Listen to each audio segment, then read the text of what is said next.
For Bohr theory of hydrogen atom. Last postulates 4 हम लोगों ने देखी, ये उसी में ही है।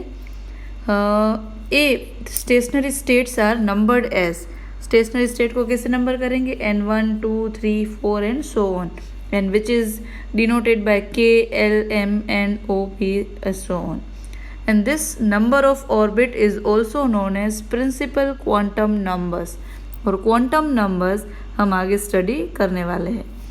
तो this is stationary, about stationery state, it is the number of orbit and it is also known as principal quantum number।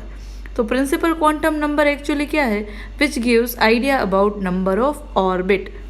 Second point, the radii of stationary state, ये orbit, first orbit, second orbit, third orbit, उसकी radii क्या होगी, तो उसके लिए भी formula Bohr's ने बताया था डिराइव करके। R n, n means number of orbit and r means radius, is equal to a naught n square. A naught क्या है तो उसकी वैल्यू भी फिक्स है 52.9 पाइकोमीटर। अगर एंगस्ट्रॉम में या कन्वर्ट करना हो तो आप कन्वर्ट भी कर सकते हो। 1 meter is equal to 10⁻⁻10 angstrom, ये रिलेशन याद रखना, और जिसमें भी कन्वर्ट करना हो, जो क्वेश्चन में गिवन हो उसके अकॉर्डिंग हम कन्वर्ट कर सकते हैं। तो रेडियाई ऑफ स्टेशनरी स्टेट, देखो ये सब बोहर्स ने बताया था कि ऐसे अलग अलग ऑर्बिट्स होगी, ऑर्बिट्स की जो अलग अलग ऑर्बिट्स है उसकी रेडियाई भी क्या होगी वो भी हम फाइंड कर सकते हैं, और ए नोट की वैल्यू भी फिक्स है। Number of orbit increase, radius also increases, ये first orbit, second orbit, third orbit, तो यहाँ पे रेडियस क्या, और ये फर्स्ट, ये second and third. Number of n orbit increase होगी तो रेडियाई भी क्या होगी, इंक्रीज होगी। Third point, energy of stationary state, Bohr's ने ये भी बताया कि वो स्टेशनरी स्टेट की एनर्जी क्या होगी, उसके लिए भी उसने फॉर्मूला बताया। E n is equal to minus R H 1/n square, where R H is equal to Rydberg's constant and n is equal to again number of orbit. यहाँ पे देखो माइनस लिया हुआ है, समझना, ये minus R H Rydberg constant minus नहीं है, ये क्वेश्चन में, ये फॉर्मूला में माइनस है। क्यों माइनस है पहले अच्छे से समझ लेना, कि समझ लो कि ये ऑर्बिट के अंदर इलेक्ट्रॉन है, इसकी एनर्जी x है, और अगर ये इलेक्ट्रॉन ये ऑर्बिट में से बाहर आ जाए, now it is known as free electron. जो ऑर्बिट के अंदर इलेक्ट्रोड था उसके ऊपर इलेक्ट्रोस्टैटिक फोर्स था, इसके ऊपर सेंट्रीपिटल फोर्स, कि उसकी सेंट्रीपिटल फोर्स मीन्स व्हाट, कि जब मूविंग बॉडी हो, ये moving body attracted towards the nucleus, ये सारे फोर्स इसके ऊपर थे। जब ये इलेक्ट्रॉन बाहर आ गया then it is free electron, अब उसके अंदर कोई फोर्सेस भी नहीं है, it is denoted by y. तो ये फ्री इलेक्ट्रॉन की एनर्जी ज़ीरो है, ज़ीरो। जो बाहर है, जो इजीली मूवमेंट कर रहा है, इसकी एनर्जी ज़्यादा है, अब उसको जहाँ मजा आएगा वो मूव करेगा, जबकि ये ऑर्बिट वाला ओनली दिस सर्कुलर पाथ में ही रिवॉल्व करेगा।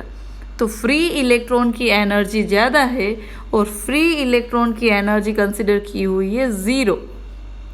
इसकी एनर्जी कम है तो ज़ीरो से कम क्या हो सकता है, क्या हो सकता है, माइनस। इसलिए ये फॉर्मूला में माइनस पुट किया हुआ है, क्योंकि फ्री इलेक्ट्रॉन की energy greater than electron present in the orbit, और फ्री इलेक्ट्रॉन की एनर्जी ज़ीरो, तो इसके अंदर ऑर्बिट के अंदर जो इलेक्ट्रॉन है उसकी एनर्जी क्या हो जाएगी, माइनस में। D point, radii and energy of stationary state other than hydrogen atom but having only 1 electron. समझना, ये सब बात एक एक इलेक्ट्रॉन की है, लेकिन हाइड्रोजन एटम नहीं है उसके अलावा, तो नीचे क्या आ जाएगा, n²/z, and what is z, z is atomic number, atomic number means number of proton. तो रेडियाई फाइंड करने का ये फॉर्मूला और ये एनर्जी फाइंड करने का सेम टू सेम ये, लेकिन n² के नीचे क्या आ जाएगा, z, और यहाँ पे ऊपर क्या आ जाएगा, z²। तो ये energy of other than hydrogen atom but having electron 1। z increase मतलब कि नंबर ऑफ प्रोटॉन इंक्रीज, तो याद रखना रेडियस डिक्रीजेस।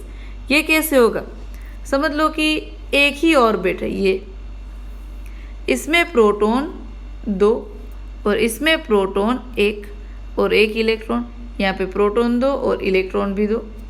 तो number of proton increases, attraction force क्या होगा, ये इलेक्ट्रॉन यहाँ से भी अट्रैक्टेड, यहाँ से भी अट्रैक्टेड, ऑपोजिट साइड से देखो अट्रैक्ट हो रहे, तो ऑब्वियसली रेडियस क्या होगी, डिक्रीज हो जाएगी। जैसे ही proton, number of proton increases, और याद रखना सेम ऑर्बिट की बात कर रहे, अलग अलग ऑर्बिट की बात नहीं कर रहे, एक ही ऑर्बिट की बात कर रहे, क्योंकि इलेक्ट्रॉन तो एक ही है। तो इसमें ये कि Z इंक्रीजेस तो रेडियस जो है वो क्या हो जाएगी, डिक्रीज हो जाएगी, क्योंकि अट्रैक्शन फोर्स जो है वो क्या होगा, increase. Energy more negative, attraction force increases. More negative means कि वो इलेक्ट्रॉन को रिमूव करने के लिए यहाँ पे ज़्यादा एनर्जी देनी पड़ेगी। और एक्सोथर्मिक रिएक्शन मीन्स व्हाट, कि एनर्जी रिलीज हो तो एक्सोथर्मिक, और एनर्जी एब्जॉर्ब हो इट इज़ एंडोथर्मिक रिएक्शन। ये याद रखना, टेम्परेचर बेस्ड रिएक्शन। जितना नेगेटिव आंसर उतनी एनर्जी ज़्यादा रिलीज होती है।